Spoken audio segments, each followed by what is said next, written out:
Тренер, дочакахме победата си, но пък сякаш отново сами си направихме живота труден. Как видя срещата? Да, както и в първите два мача, вместо така да задържиме хубав резултат 2-0, ние почнахме с непредизвикани грешки, с пропуски пред противниковата врата. Успяхме да се създадем положение, отбора на Созопол с човек по-малко да не отбележи гол, да опита някакви атаки и да се върне в матча.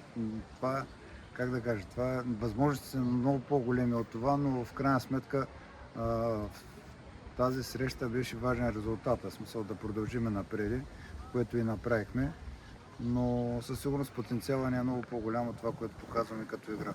И така много труден съперник в събота идва в Бургас.